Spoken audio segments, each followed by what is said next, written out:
Impact 2022.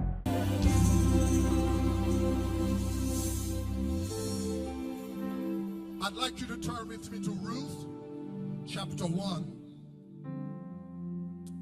verses 1 through, we'll just read verses 1 and 2. And then we'll look at Ruth chapter 2, verses 1 and 2 as well. Let's read together. It says, "It came to pass in the days when the judges ruled that there was a famine in the land, and a certain man from Bethlehem of Judah went to dwell in the country of Moab. He, his wife, and his 2 sons. The name of the man was Elimelech. The name of his wife was Naomi. And the names of the 2 sons was Mahlon and Chilion, Ephrathites of Bethlehem of Judah." And then Ruth chapter 2 says there was a relative of Naomi's husband, a man of great wealth of the family of Elimelech. His name was Boaz. So Ruth the Moabitess said to Naomi, "Let me go to the field and glean heads of grain after him, in whose sight I may find favor." Somebody say, bridge the gap.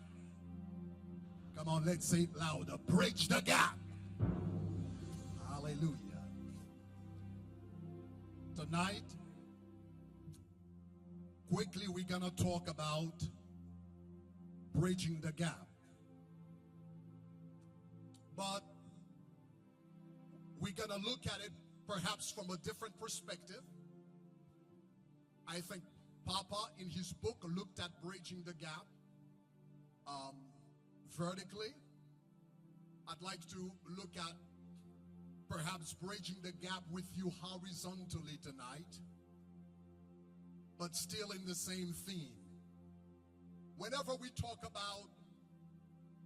mention gap, it means that there is a blank space.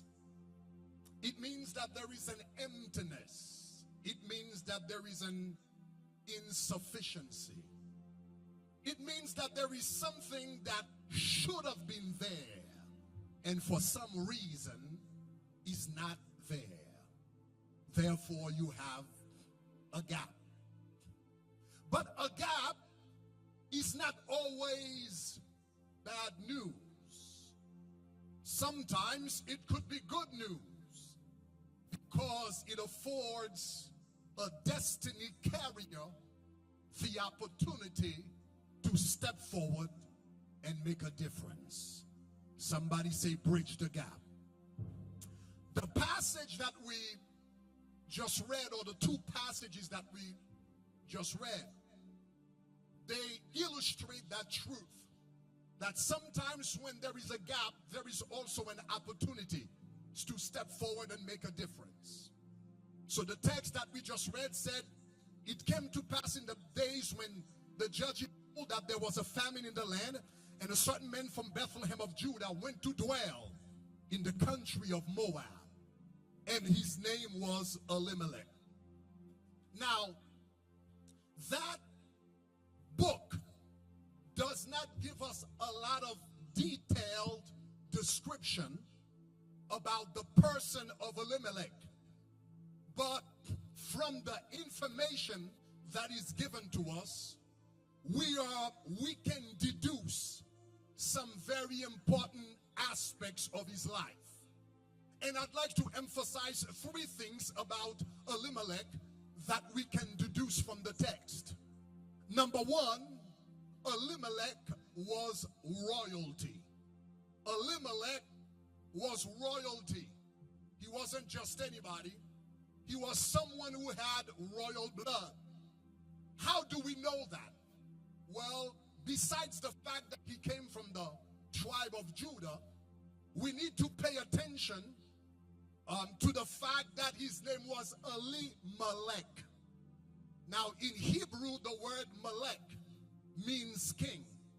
So in the Bible, whenever you see a name being a compound of the word Melech, it always has some kind of royal connection. For example, the Bible talks about a man who was called Melech in the book of Chronicles. The Bible says he was the great-grandson of King Saul. And then we find Abimelech in the book of Judges.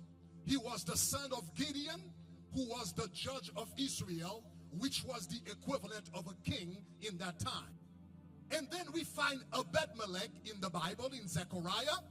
Abed-Melech worked in the palace of the king. And then we find Regem-Melech.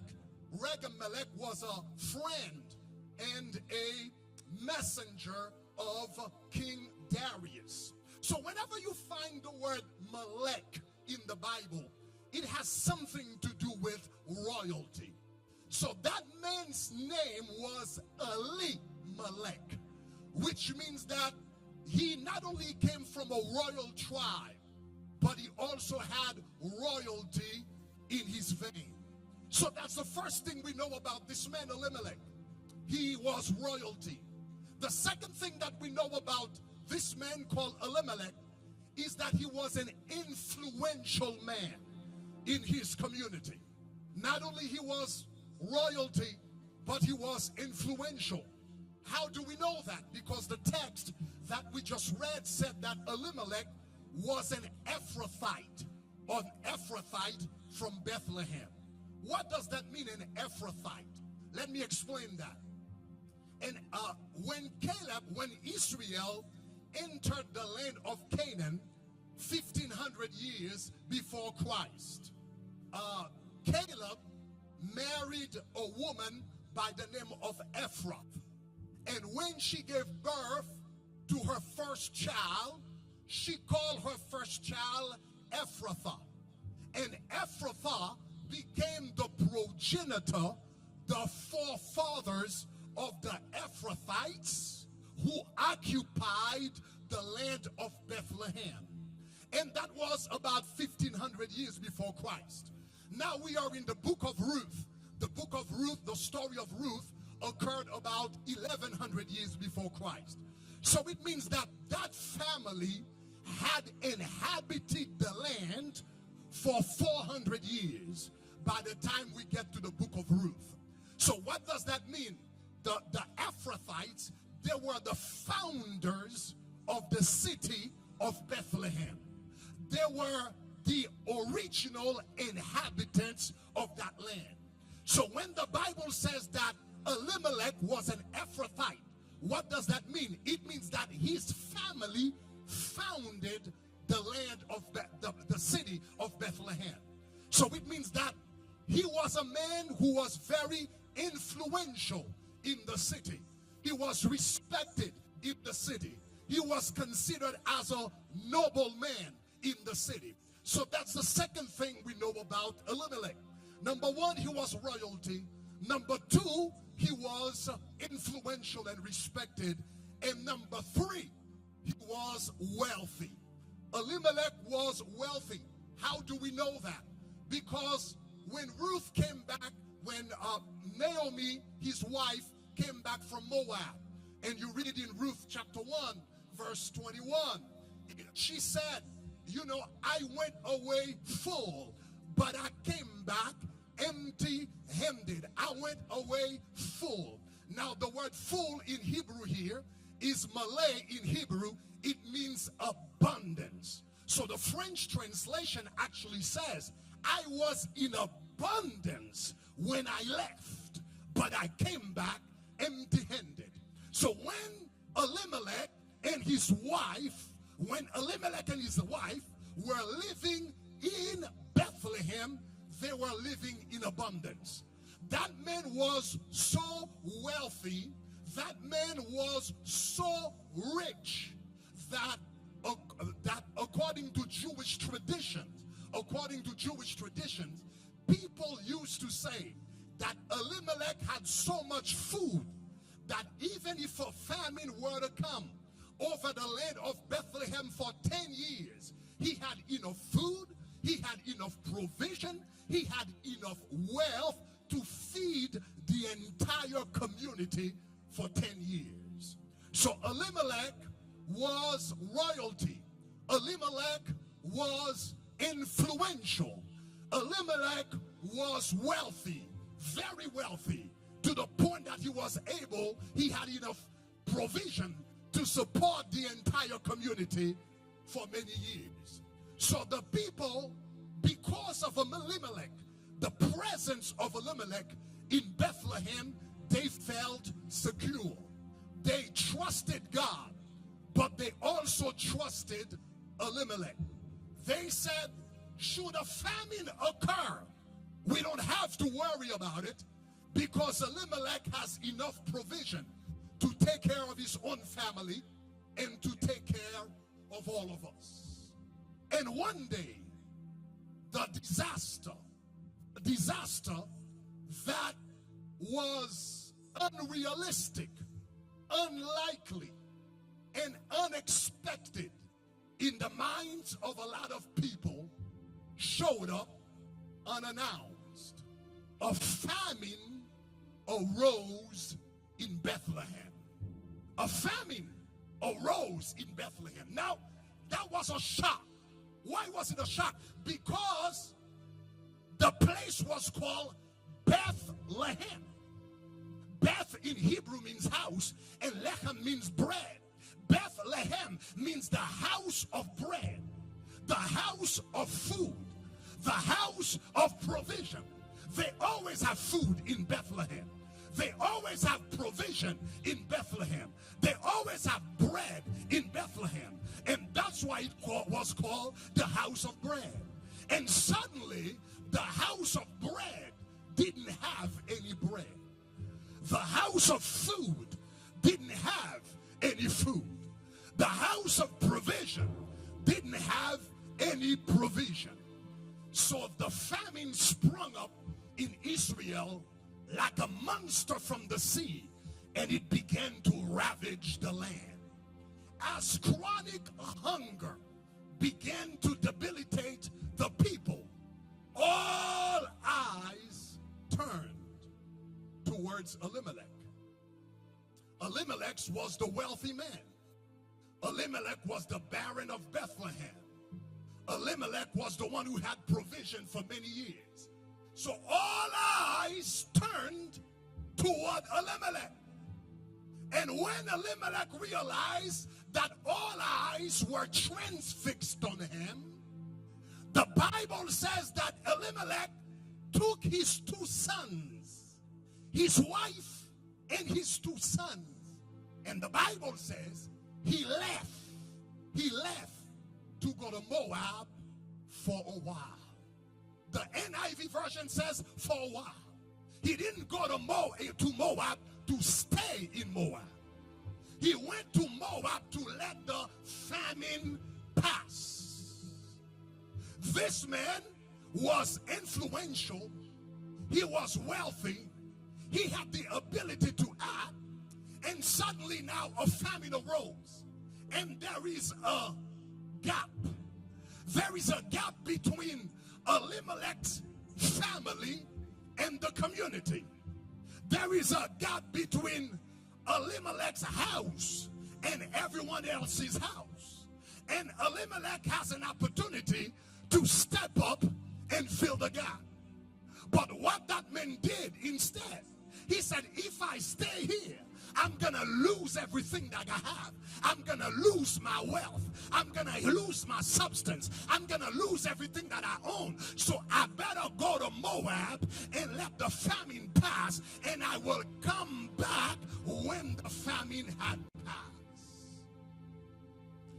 So there is the Jewish tradition says that Elimelech says, now all Israel will come knocking on my door, begging for bread. So he packed up and left.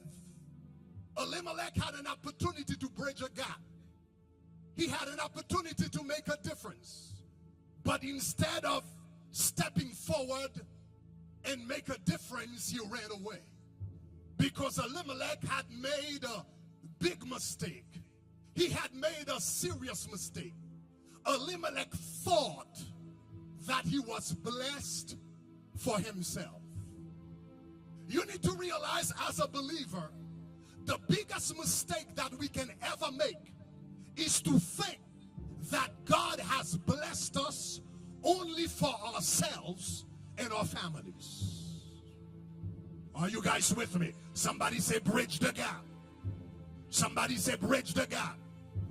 Elimelech, God, whenever God blesses you, he blesses you so you can be a blessing. So when God called Abraham, he said to Abraham, I will bless you. I will make you a great nation, and I will make your name great. And the Lord said to Abraham, and you shall be a blessing. The reason I'm going to bless you is that you shall, so you can be a blessing. Look at your neighbor, say bridge the gap. Come on, say it like you believe it. Say bridge the gap. When God called Joseph and blessed him, he didn't bless Joseph for himself. The reason why he took Joseph and lifted him up to the palace of Egypt is so that he can end up being a blessing to his people. And that's why when Joseph met his brothers, he says, do not therefore grieve or be angry with yourself because you sold me here. For God has sent me before you to preserve your life. So that position is not about me. That chair is not about me. And the robe that I have is not about me. And the gold that I have is not about me. And the house I'm sleeping on is not about me. God just gave me all of that so I can be a blessing to you. Somebody say bridge the gap. Well, when God lifted up Esther in the palaces of Persia, he didn't lift her up in Persia for herself. God lifted Esther in Persia so she can be a blessing to her people. So that's why when the opportunity came for her to be an intercessor and she was recoiling from her responsibility, her uncle Mordecai told her, if you remain completely silent, deliverance and relief for the Jews will come from another place, but you and your father's house, you will perish. Yet, who knows whether you have not come to the kingdom for a time such as this.